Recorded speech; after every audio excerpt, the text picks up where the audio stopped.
It's the Full Court Press with Eric Frandsen and Jason Walker. Welcome back to the to the show that we're doing right now. Following the local teams, breaking down the biggest games with in-depth analysis and team interviews. There's going to be much higher expectations, sense of awareness of what we bring to the table. Join the show by calling into 435-752-1069 or text 435-339-0321. It's the Full Court Press. Rose, hands up, yes! Caught! Touchdown! They did it!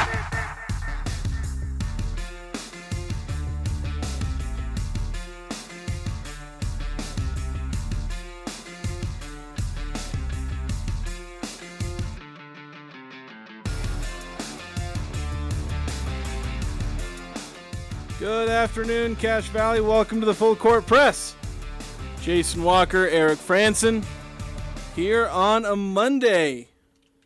Is it our first reaction Monday, or do we have to wait until football season actually starts? There's a lot to react to. Yeah, that's certainly something we're going to be doing today. Utah State had their first fall scrimmage on Saturday.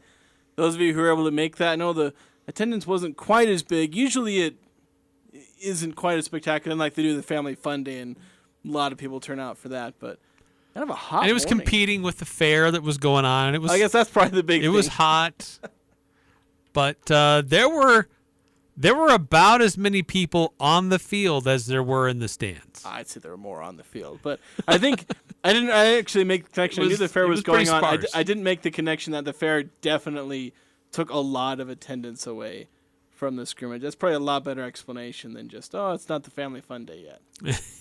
Because that it will certainly go up. A lot of people coming out to watch and get a good look at this Aggie team. We got probably obviously our best look at the team since spring, since a lot of newcomers joined the team. A lot of them over the summer. A lot of guys were expecting to contribute. Although I'll be honest, there weren't as many newcomers in starting positions as I thought. I took down all my notes on the depth chart, and it's a lot of returning guys. There's some new guys working their way in there. They will play some big roles, but experienced guys are certainly doing pretty well out there as far as securing spots atop the depth chart. Yeah, there were also a few veteran returners who didn't have pads either. So it seems like Coach did address that afterwards, that some guys did get a little bit dinged up during their first week of practice. They should be getting back soon. Some guys might be out a week, some maybe about 2, but nothing season-ending, nothing significant. But those injuries keep hitting that tight end room.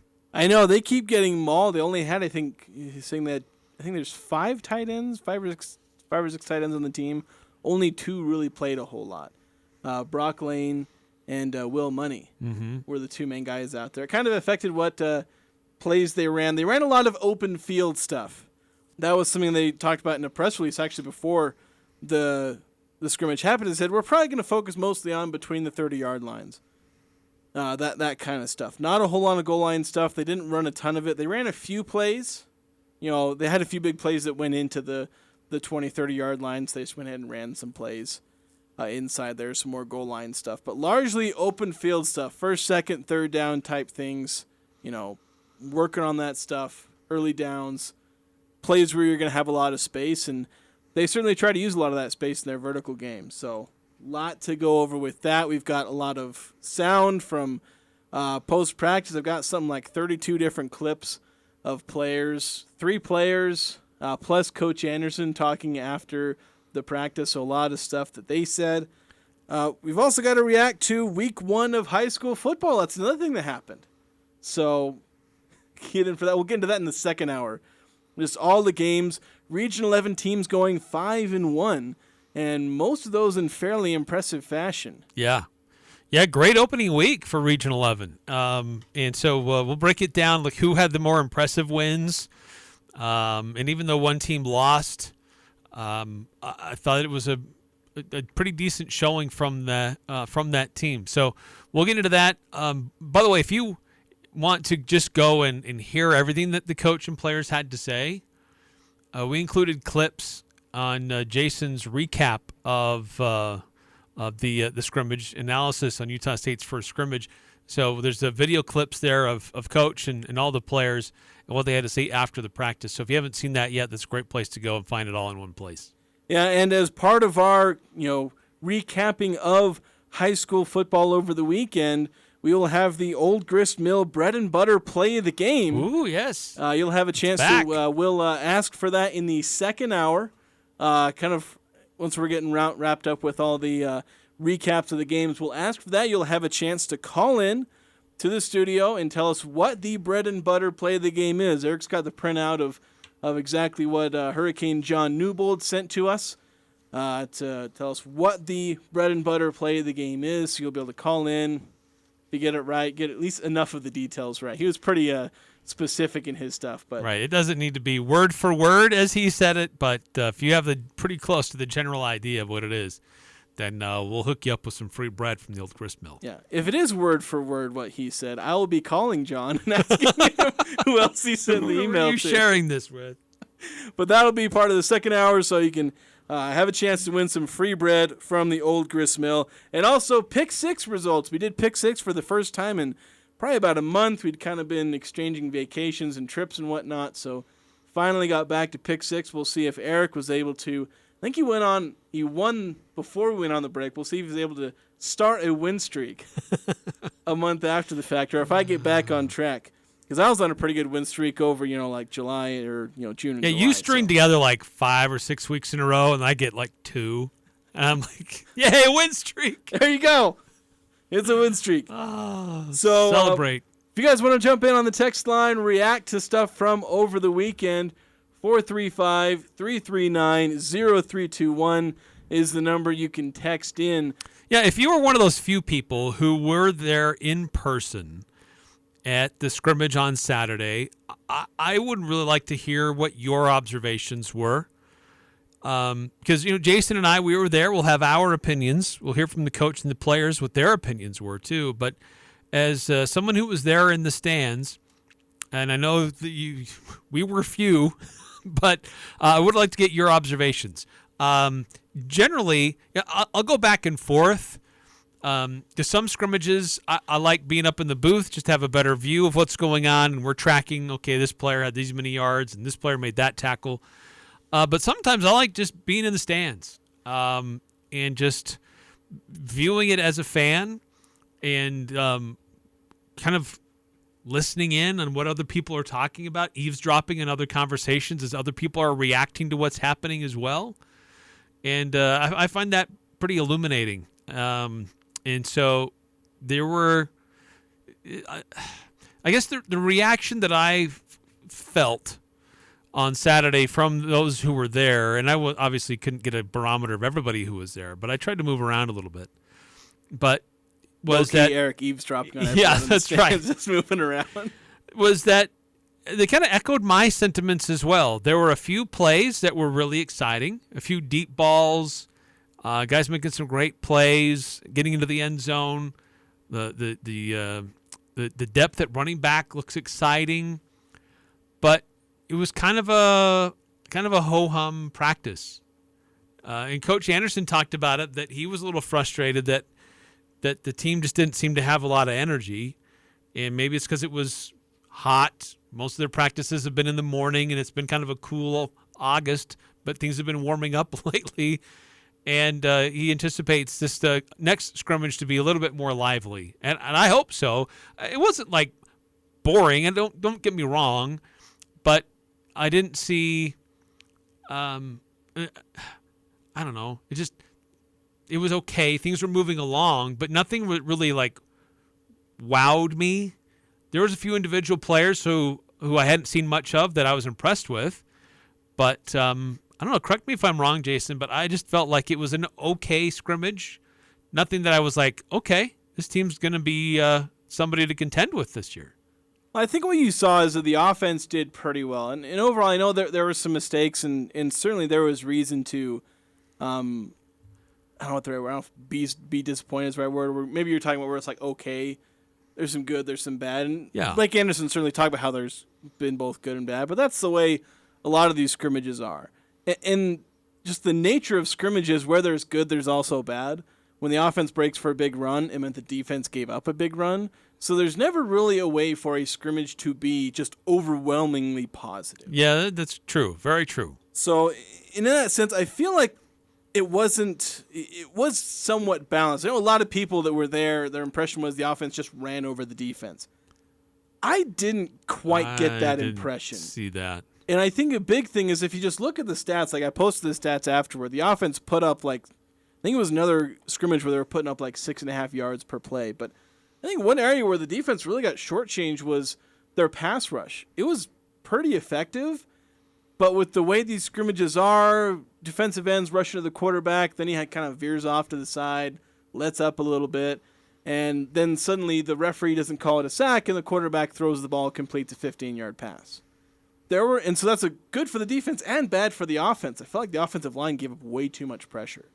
The quarterbacks were spending way too much time shifting around in the pocket, having to escape pressure, or some situations just getting away with being able to throw the ball, where in other situations they'd be laying on their back, counting their ribs, and seeing which ones are cracked and regretting their life choices. Yeah. So, the offense ended up looking a little bit better on paper. And, in a few plays where they were able to complete passes down the field. Heck, there was one pass that was called complete down the field that was definitely out of bounds. They ended up calling it it was something like a 40-yard catch from Terrell Vaughn. Although they didn't include that in the stat sheet. We were up there sitting in the press box yeah, we're not going to count that one. Yeah. But, yeah, a lot of big plays. If you're looking for positives, offense made big plays. Big runs, big passes. That was one thing early last season where you could count the number of 20-plus yard plays Utah State made on the fingers of a clumsy lumberjack. In this game, there were plenty of them. And they were that way in spring. They're making big plays down the field, big throws, big runs. And there were attempts to go vertical, and there were several times where it worked. A couple times where the connections weren't there. The throw was too far ahead of the wide receiver. The timing is just not quite there yet. Understanding how fast the receivers can get to certain points. There was a pass that was a little bit short. The receiver had to slow up a little bit and adjust, and that gave the defense time to get there. So they've been practicing at speed for a little over a week.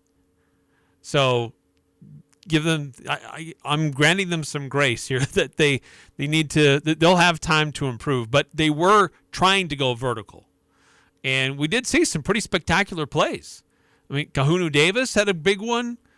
Colby Bowman had a big one. Even though it wasn't counted, but there was a great play there by Terrell Vaughn. He made several great catches. And I was really impressed with the depth at running back, that there's some pretty exciting players that will tote the rock for USU this fall. Yeah, I think Rajul Faison absolutely introduced himself in that scrimmage. I know maybe the crowd wasn't quite as big, but I know to all the media were there, they're like, holy cow, this guy's good. He was, I kind of billed him as, okay, this power back, he was listed at 6 foot, 220, 230 pounds. He's coming in on the roster, he's a little bit lighter, but he did not play like a power back. He played like, a balanced back, a guy who can be shifty and play with a little bit of power. He was breaking tackles and just absolutely took some ankles on some of those runs. And so he did a really good job. Devon Booth had a big run himself. I think Briggs had a big run that was called back. So running backs, yeah, absolutely showed out in terms of their individual skill, just breaking a ton of big runs. So this running back room, which barely went too deep last year, especially when Briggs wasn't, healthy, it might go 3 deep this year. Oh, yeah. Yeah, absolutely. 5452, kind of echoing that same sentiment. I liked what I saw from the running back group. I think there is some good depth there. Hoping the defense picks things up a bit before the season starts. No injuries is a plus. Yeah. There are injuries, just not season-ending significant. Yeah, well, and there were no really major injuries in the practice. There was one guy that he went down and looked like he might have, separated his shoulder, but I think I remember seeing him later in the scrimmage, playing still. So I don't think anybody suffered any major injuries in the scrimmage. And as you said, there are guys who are out. I think I counted 6 different players who weren't playing. There might have been another that I just missed. Anthony Switzer didn't play. He was there in just jersey. Pokesi Vakauta was also not playing. Blaine Spires didn't play. Ralph Frias, left tackle, Josh Sturzer, and Parker Buchanan. And then I think so one more tight end maybe wasn't playing. Maybe just been those two. Maybe there's only 4 tight ends on the roster. Yeah, it's only 4 tight ends on the roster. 2 of them were sitting. But tight ends certainly spread out a lot. They didn't really make much of a statistical impact, but they were out there and they'll be involved. Yeah, actually, let's go to cut number 2 from Coach Anderson. This is where he's talking about the running back position and feeling like there's been a real upgrade overall to that position group. I feel like we've upgraded that room to bring in Devon and Razul, getting Briggs back. Briggs has been a breath of fresh air. You can tell that he feels comfortable and confident. He grew up a lot last year, coming off the injury.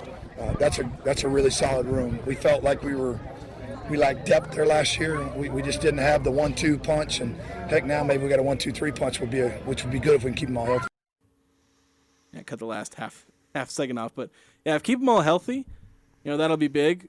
The Aggies were kind of lucky last year that Calvin Tyler pretty much was healthy the entire year. Right, and they needed him to be. Yeah, and he certainly performed in a lot of instances. Robert Briggs obviously couldn't quite stay healthy enough to be that 2 punch.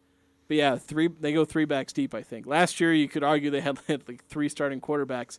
They got 3 starting running backs. I don't know if any of them are going to show out and have, 1,000-plus yard season. I think with how the Aggies like to have, or at least Blake Anderson, I should say, likes to have, more than one running back. They like to, they don't like having a bell cow back. They kind of had to last year. Yeah. That's not necessarily their choice. Yeah, that's not their preference. But they won with it because you got to play with the players you got. But I think this year you could see 3-4 guys rushing in an ideal world, in 3 guys in the 400 to 500, rushing yard range, getting that 12 to 1,300 rushing yards out of your running back room, but splitting it fairly evenly between maybe 3 guys. So yeah, and you're probably going to see some packages where Levi Williams comes in, and he has obviously that threat to throw. I think he's getting a little bit better in his passing game, but he's still not to the level of Cooper Legat is, so it's not like he's going to replace Cooper as the starting quarterback. But having him in there he is a dual threat. He does like to get out and run. He's got a big body, he's physical, and he's fast, and he will use that ability if the play determines that's what's best.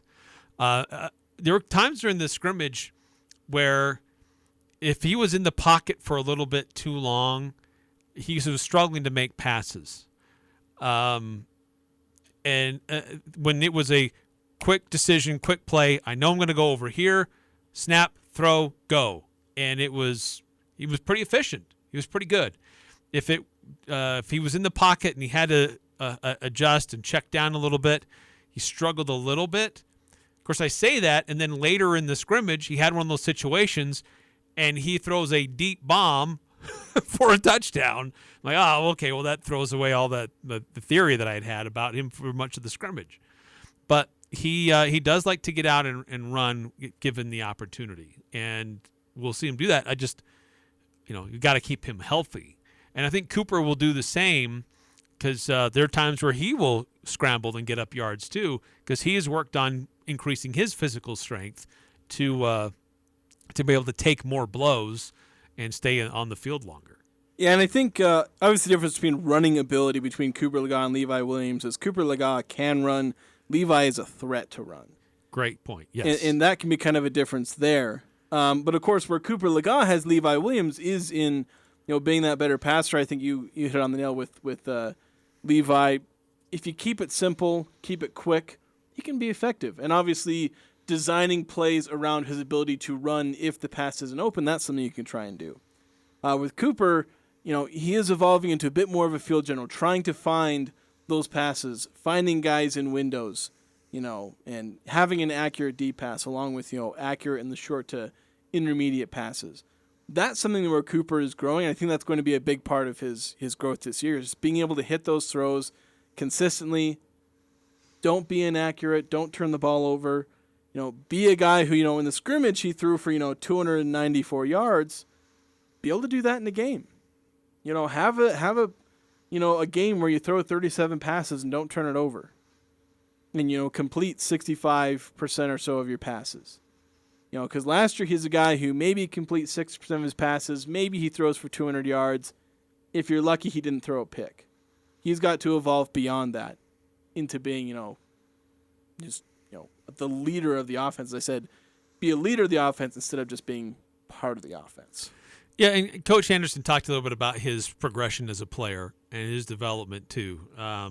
This is cut 10, but just talking about Cooper Legaw, who his first action at Division I football was in the bowl game, and then turned into the starter last year, and is coming in known to be the starter this year, and just that growth and maturity as a player and now a leader on this team. Put on about 10, 15 pounds of muscle. Looks like it, yeah. He is very confident in his role. He is a guy that spends the extra time to learn. He's one of the last guys out of the building every day, all season long. He is a guy that benefits from us getting repetition and going back out there every day. So I think every day he gets better. But he is the guy that they look to. They know he's prepared to lead, prepared the right way, and willing to do it, and not afraid of the moment. So I think he's grown up a lot since that first throw in the bowl game. Yeah, so there's a lot of talk, and obviously a lot of these guys were asked about Cooper Legaw, and they responded. There's glowing reviews of Cooper as far as him growing up. Cooper himself, that was one of the players interviewed, talked about his own growth, becoming a better player. There's a lot of nuance to being a better and better quarterback. And we'll be able to get to that later in the show. For now, we're going to take a break. We're going to keep talking about Aggie football. We're going to be revealing number 10. We're into the top 10 of the top 25 Aggies of 2023. We'll reveal who that is next. Don't go away here on the Full Court Press. Girls, us guys are always trying to score some brownie points, but we need all the help we can get. So dropping some subtle hints is helpful, such as your favorite food is Italian, you love the color green, and you want the ring from Jarek's Fine Jewelry, the place with the bright green cars on 930 North Main Street. Okay, so it might not be so subtle, but that's okay. Remember, we need the help. Make it special, make it Jarek's. Now remember, just tell him it's the place with the bright green cars. Make it 3 years in a row. Advanced Heating and AC is honored to be named gold medalist for the best of Northern Utah in the AC HVAC category. They thank you for your support and vote of confidence in their company. You have many choices when it comes to your home's heating and air conditioning system. Make sure you choose the gold medal winning company, Advanced Heating and AC. Call 752-7272 or stop by their showroom west of DI. Online at advancedheating-ac.com. It's time to celebrate at Murdoch Volkswagen. Stop by for our 97th anniversary sales event. For nearly a century, we've been delivering excellence and quality service to the Wasatch Front and beyond, and we're not stopping anytime soon. Right now, receive 1.9% for 3 years on the new Volkswagen Tiguan or Taos. When you walk through our doors, you feel like family. At Murdoch Volkswagen in Logan or online at murdochvw.com. Call 866-628-3065 to see dealer for complete details. Offer expires 9/5/2023.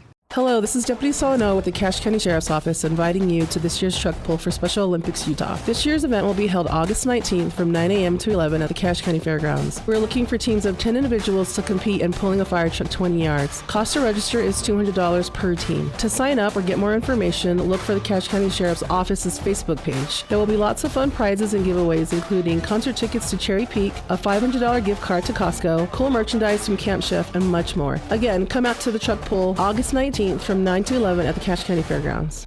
Northern Utah and Southern Idaho's home for sports. It's the Full Court Press on Sports Talk Radio, 106.9 FM, 1390 AM. The Fan.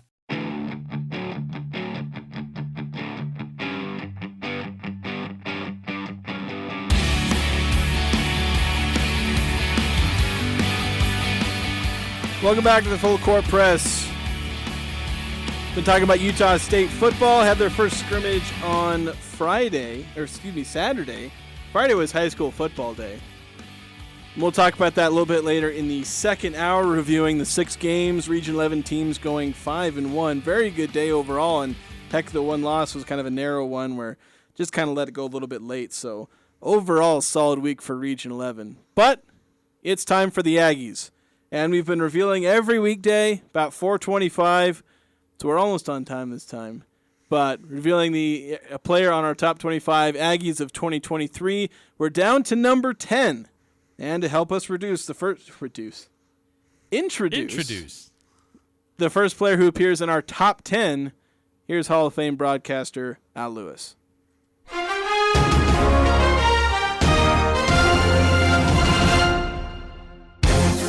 The Cache Valley Media Group's countdown of the top 25 Aggie football players for 2023. We move to the top 10, and number 10 is Wade Meacham. Meacham is 6'5", 310 pounds, a graduate senior, has had 3 letters, and he's from Layton, Utah. Number 10, offensive lineman Wade Meacham.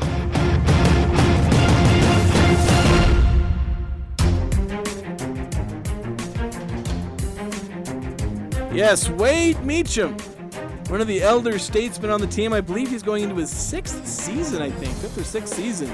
He's been here since about 2018, 2019. He's been here a while. I think he's got the 4th most total snaps played in his career on the team. Played by 818 of those last year. Started all 13 games for the Aggies at left guard. And he's projected to retain that left guard spot this upcoming season, being the only returning offensive lineman actually on the starting lineup. So he'll certainly play a big role for this team in this upcoming season. Yes, this will be his 6th year at Utah State. That's crazy. Redshirted in 18, redshirt freshman year in 19. The 2020 season was the COVID year. So 2021 was his sophomore season. But look, this is a guy who started appearing in games as a sophomore, started all 13 games as a junior last year. So he's got a lot of experience. Not only is he an elder statesman just in years in the program, but also time on the line. And so this is a guy with a lot of experience, and really he is the highest ranked offensive lineman that we have in our top 25 list. I guess I'm giving it away. There's no other offensive lineman in the top 10. Yeah, that's it. Sorry, guys. But look, he was somebody who I had in my top 10 because I valued his experience. And he's got a great size. Look, he's 6'5", 310 pounds. He's a big body on that offensive front, and somebody that's going to have to play a very reliable role for his quarterback and some of these running backs newer to the program. But having a solid offensive line makes everything else click, and he's the one that's really anchoring that line, even though he's not in the center, playing center, but he is playing a very significant role for that offense, and really like Wade. I've had a chance to talk to him a couple times.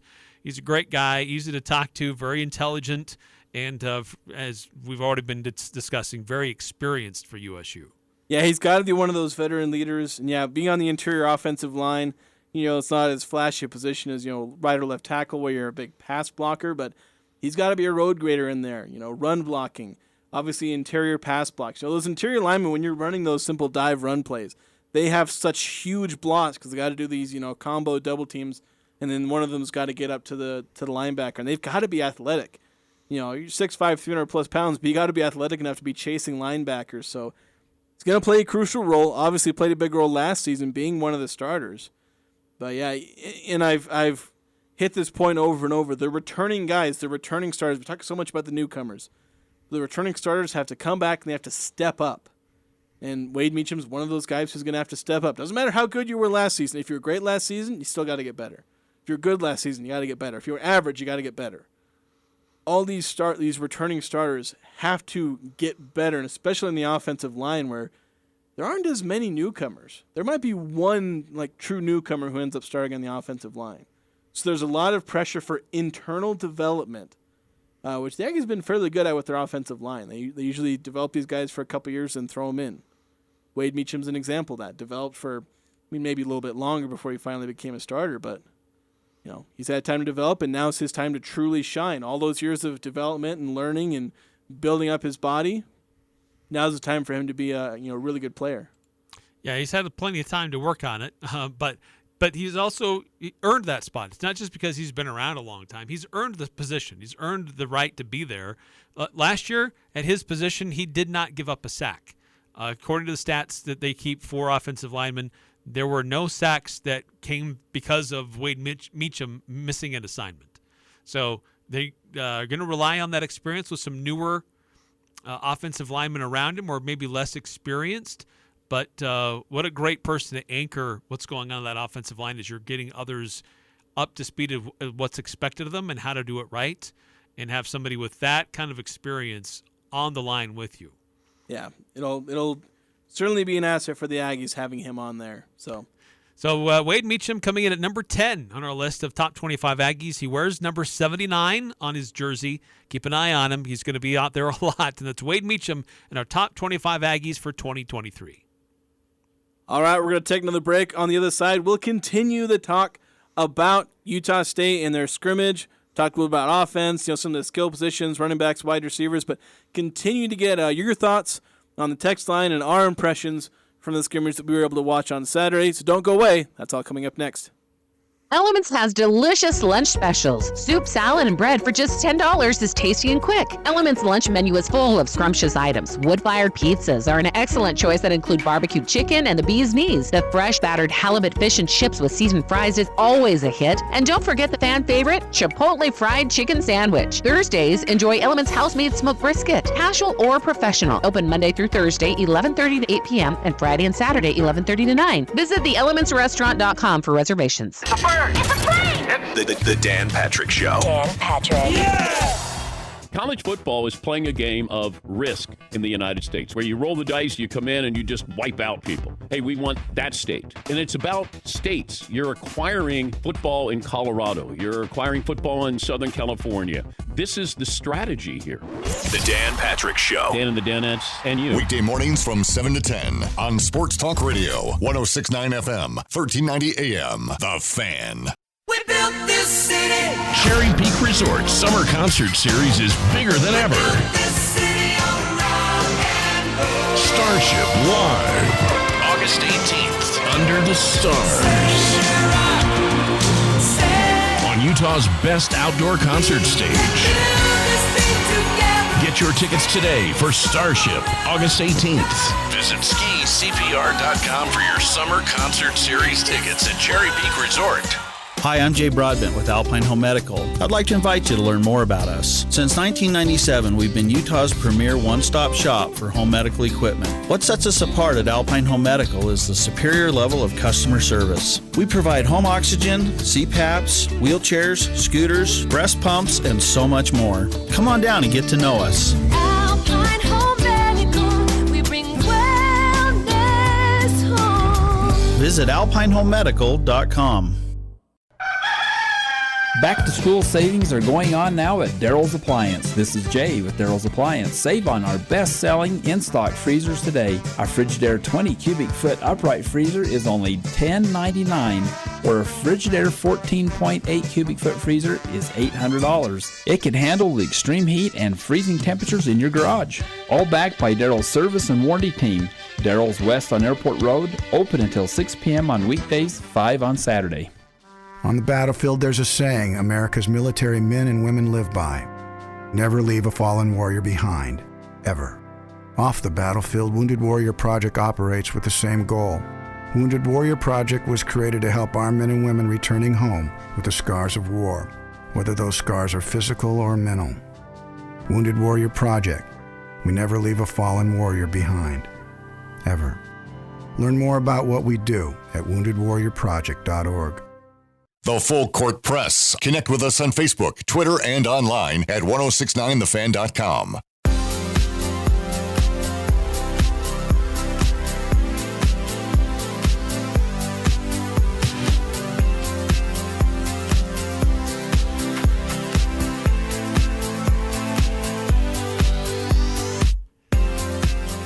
Back here on the Full Court Press, Jason Walker and Eric Frandsen with you here, talking the latest in Utah State sports. We'll later get on to the latest in local high school sports. Yeah, I just want to keep the conversation going about the first fall scrimmage. Aggies able to get out there. A lot of newcomers that kind of had to. That was kind of their first showcase in front of fans because they showed up in the summer, so they weren't around for spring ball. A lot of players getting a chance to show out for the first time, and they're like I said, there were a lot of newcomers. No, Blake Anderson, he got asked about it, and just talked about where there certainly is a lot of new guys, and especially on that defensive side where they've got a lot to work through. Joe Cawthon has a lot for himself to work through. If I can find this clip, I have them numbered, and I still can't find them now. There we go. So here's Blake Anderson, kind of his thoughts on some of the new guys, especially on the defensive side. Well, obviously, Micah Davis is showing up in a big way. Colby Bowman. Defensively, I think you're going to see some guys, especially in the back end, Francois and Ashford and Simeon. I mean, there's a lot of guys over there that are starting to step in and take some good roles. Too early to tell exactly who the 1, the 2, the 3 is, but we've got more bodies to kind of throw at the problem. I think more veteran bodies, twitch bodies, speed bodies to throw at the problem. Now we just got to kind of figure out, that's part of Joe's problem over the next couple weeks is figure out what best 11, who goes next, who can play multiple positions. I mean, that's a real challenge right now for them. Hit the off button again, and then hit the on button. All right, so yeah, certainly a lot to figure out. With defense, there are a lot of guys moving around, and I've got my kind of projected starters right now, but there's a lot of guys filling in a lot of different places. I know during the scrimmage, Simeon Harris, one of the big newcomers, he was kind of filling in for Anthony Switzer's spot, I believe. He was kind of playing that hybrid spot where Harris may, in the regular starting lineup, may be playing more of a safety role next to Ike Larson. But, yeah, a lot of new guys. Al Ashford trying to fit in. I know Jaden Francois was in the mix there at cornerback. Wasn't one of the first guys to come out, but he was out there quite a bit, playing a decent amount. So a lot of new guys on that back end. Not as many newcomers at linebacker. Gavin Barthiel had a big day, but other than that, it was Tafisi, Cole Joyce, and Max Alford doing most of the stuff at the linebacker group. But yeah, and they were able to get to. They didn't create any turnovers. Of course, that's been a big emphasis offensively, not to create any turnovers for the other team. But they were able to get several tackles for loss, get to the quarterbacks. Granted, in a scrimmage, I mean, you basically breathe on the quarterback and they blow the whistle. You get a hand on him, and that's all it takes. It's like two-hand touch, or really it's one-hand touch. Yeah, well, sometimes it's not even touch. Yeah. But, so, I mean, they're credited with more than probably what they would get in a normal game. But they were getting themselves in position to make those kinds of plays. In fact, Blake really praised the defense and how it got better as the scrimmage got on. Now, Cooper Legas, Coach Anderson, offensively, they felt like the heat maybe got to them and they got a little bit sluggish as the game wore on. But the defense seemed to get better as the scrimmage went on Saturday. Well, I just thought they got better as the day went on. We didn't. I don't know if we got a first down that last rack with the ones. They responded. We didn't, and that's going to be how some games go. You don't play well early, but you stay around, and late you make plays. And I thought they did a much better job of that than the offense did. Yeah, that hanging around and then making those plays late, that's the Blake Anderson specialty. We saw that all the time in 2020. And heck, you saw it in 2022 as well. Certainly several games where they hung around and then were able to make plays at the end. Part of that's because of the way Blake Anderson coaches football games, and I guess part of it's just the way he builds his teams. They're able to make those kind of plays. So, well, it's part of the pace they like to play with, and they talk about that is an important element of playing with speed, playing with pace, because as the game goes on, the opponent isn't used to it, and they start to wear down, and then you're able to get bigger plays, more explosive plays, offensively and defensively, to go in your favor later in the game. And that's where Blake Anderson, especially in 2021, had his team making the most separation, creating the most separation between themselves and their opponents was in that fourth quarter, because they were more used to it, and they were more they had gone through all the drills through the offseason to get themselves physically ready to be able to do that. Yeah, and I think we've kind of mentioned like the heat and kind of how hot it got, and heck, I was up in the press box, and I went down to the field, and it's like, holy cow, you forget how hot a turf field is until you're standing on it. Yeah, it was hot in the stands, but it's always hotter on the field because they use those little rubber, really small rubber pellets. Yeah, little black to simulate rubber pellets. Turf, and it running around on it, it feels like turf, like grass. It's a good surface, but when it's hot, it just reflects more heat than if you're just on normal grass, and so it did feel a lot hotter on the field than it would have for most of us in the stands. Yeah, but being able to play fast in that hot environment, because they're focused on the fact that it's going to be hot when they go to Iowa. And so they need to be able to play fast. And in this scrimmage, they talked maybe they kind of got sluggish toward the end. But, yeah, Blake really focusing on the fact that play this clip from him. They need to play fast, play efficient, and don't be sloppy while they're playing. That's efficient. one of the first things. If we can't play fast, we're giving all the advantages to the defense. And the only way to play fast is be efficient on early downs. And, just throw and catch and get 2 or 3 yards on a run. All that helps create transition offense. And false starts, bad snaps, missing a perimeter screen. I mean, that stuff kills a drive. So we had way too much of that today. At times, you could see the tempo and how it benefits us. It's got to be more consistent. But honestly, everything we have on both sides of the ball has to be more consistent right now. Yeah, I know there were certainly some penalties. There were some holds. That's one of the things, playing fast in the heat, but also not playing sloppy. Last year, penalties, Aggies were I think bottom 5. For a while, they were just dead last in penalties. I think they improved a little bit toward the end of the year, but still bottom 5. Or bottom 10 at least in penalty yards and penalties per game. There was some of that. Some of it was isolated to the second team. I know there were a lot of bad snaps. As far as I'm aware, none of those were Filipulialo, the starting center. Some of the backups were struggling a little bit. That's something for them to work on. Of course, maybe that makes Filipulialo that much more valuable because he might be the main consistent center right now. But there were some mistakes. That's something the Aggies are going to have to work on because that's another way where I don't think – the impression the offense was playing really well or playing too well. Again, they got benefit of the doubt sometime on some potential sacks, and then they were, in practices you're able to just kind of shrug off penalties in some senses. You don't feel them nearly as bad as you would because you're just going to play on. You're not going to, they're just going to be like, all right, we're going to run this play. Or I don't know if this is exactly, but you can just, run the play you were planning on running, but okay, push them 5 yards back. It's just a little easier to shrug off that penalty. Whereas in the game, you're feeling the pressure. Your plan for that set of downs can completely change because you go from 2nd and 1 to 1st and 15 again. So the offense has some things to work on in terms of they're a bit sloppy. But again, the one positive coming back to it, didn't throw any, didn't have any turnovers. And there weren't any turnover-worthy plays. There wasn't a pick that somebody just dropped.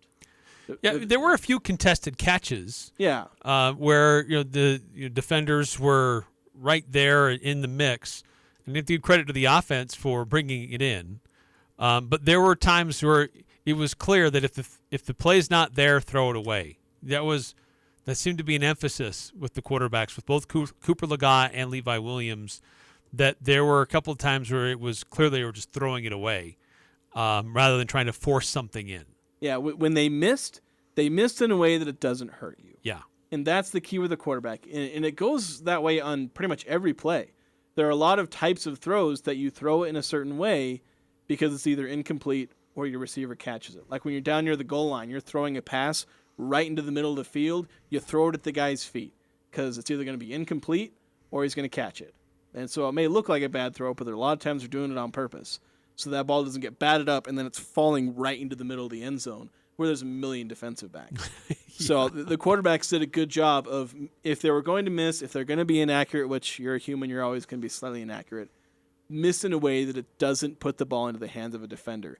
And they did a lot better job of that, at least in the scrimmage. And kind of in spring ball so far, or in spring ball and fall ball, there haven't been nearly as many turnovers. Yeah, I know we need to take another timeout here in the full court press, but on the other side, they're just one of the things that we talked about with this offense is we hear about one of the keys for Coach Anderson on offense was to spread the ball around more, to utilize more weapons. So did they do that?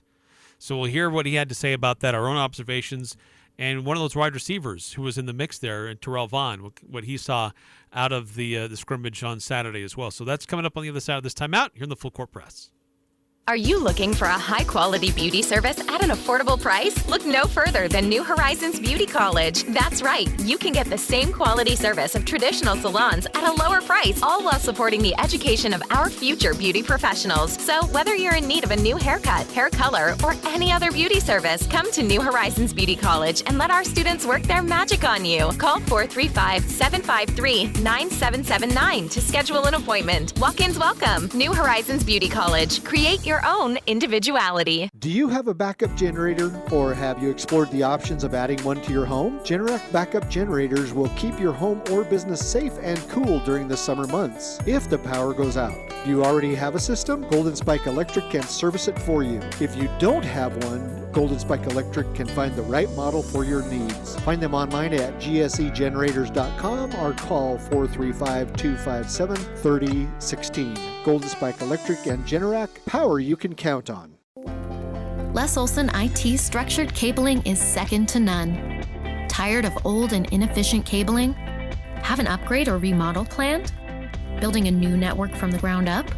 We offer the very best in low voltage cabling installation, including data, phone, fiber optic, and more. Ask us how to get your free consultation today. Les Olson IT.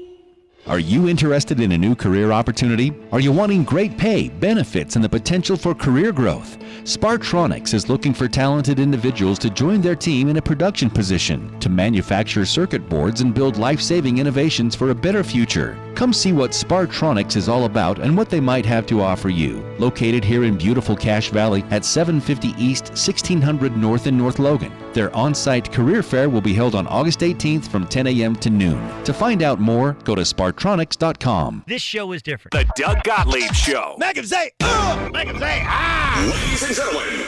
I look at the New York Mets not as just the abject disaster that so many Mets fans look at. I look at them as a great case study. They sat there and said, we got to get out of this old mindset of big name star players. We got to get younger. We got to get more diverse in our talent and how we play. The Doug Gottlieb Show. Weekday afternoons from 1 to 3 on Sports Talk Radio, 106.9 FM, 1390 AM. The Fan. I am one of over 40 million Americans with migraine. A migraine is not just a headache. A migraine attack can last for hours or even days, often with sensitivity to lights and sounds or nausea and vomiting. Thankfully, there is help for migraine. Learn more at headachemigraine.org. Now is the perfect time to find out if what you have may be migraine. Visit headachemigraine.org, sponsored by the Coalition for Headache and Migraine Patients. Talking the sports you care about. The Full Court Press on Sports Talk Radio, 106.9 FM, 1390 AM. The Fan.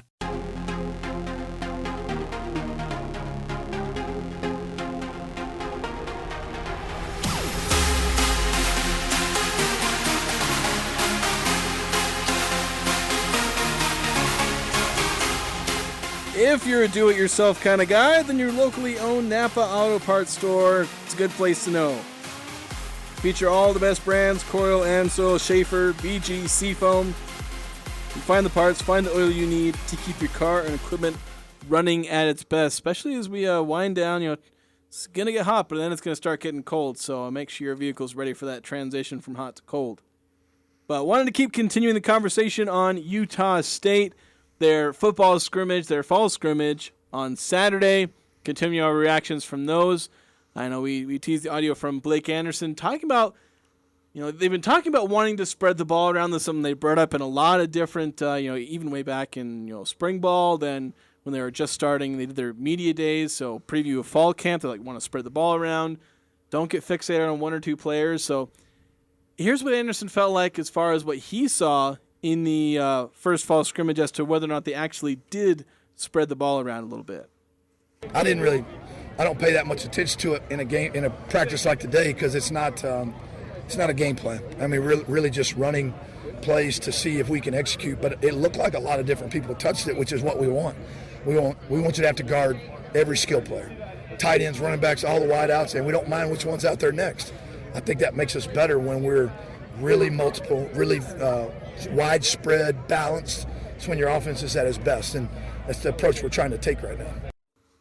So I think Anderson was kind of on the same wavelength we all were, because maybe like in the moment, I got to look at the stats afterward and we'll talk about some of that. But in the moment, Anderson probably felt like the same way a lot of us felt like. We're kind of seemed like they did. Like in a scrimmage, a lot of people are going to touch the ball. Yeah. But even among the first team guys, first 3 or 4 guys, the guys that will usually be in the offense, they were all getting touches. A lot of guys getting touches, catches. A lot of different guys making big plays and being involved. Yeah, Vaughn, obviously, he's a playmaker from last year, and he has not lost a step. He continues to make great plays.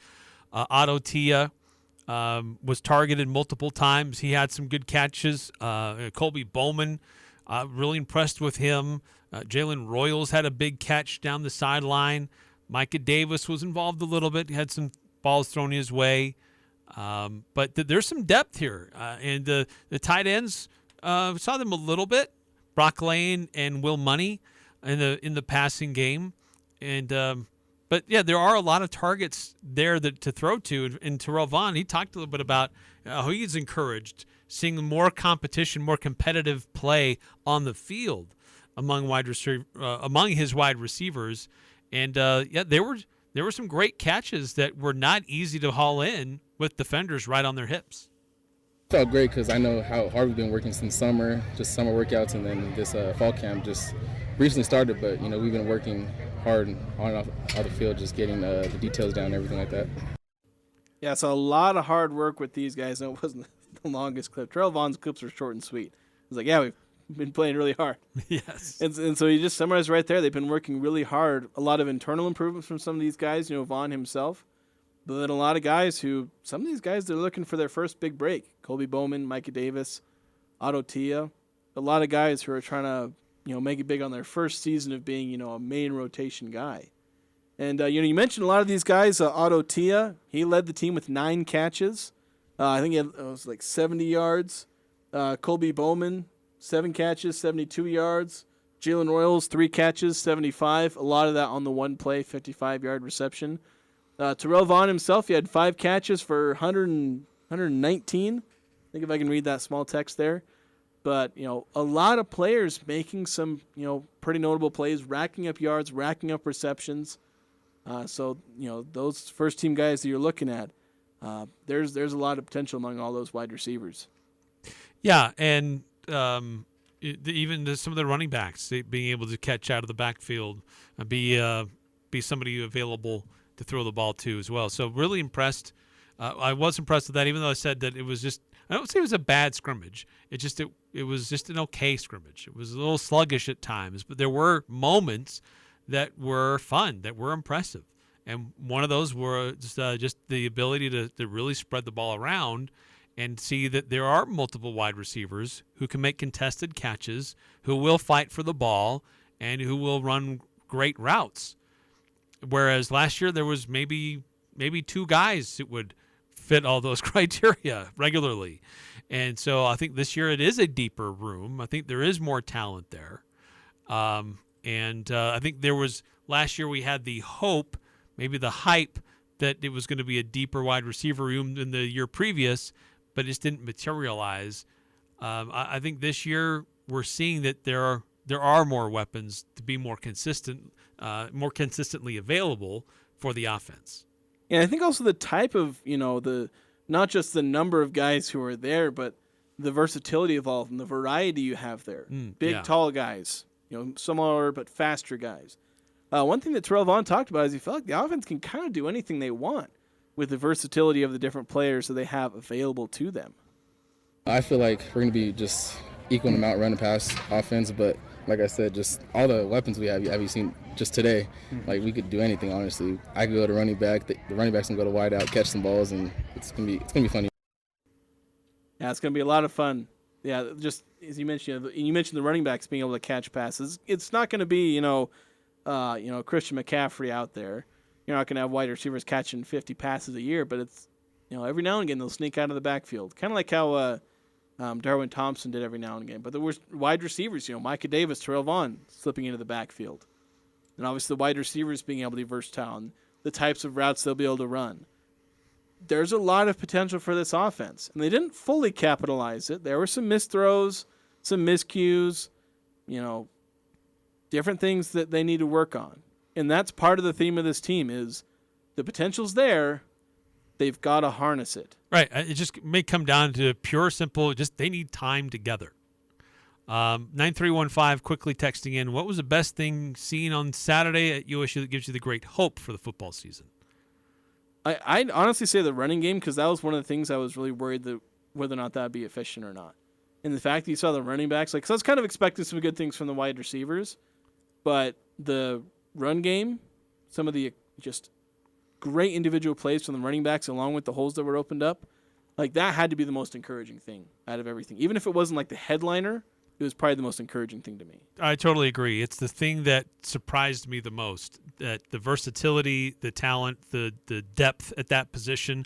I expected to see different wide receivers in the mix, maybe some tight ends to see what they could do. But what I saw out of the running backs, that was the pleasant surprise on Saturday. All right, that'll do it for us here in the first hour. Don't go away. We'll have high school football recap coming up next.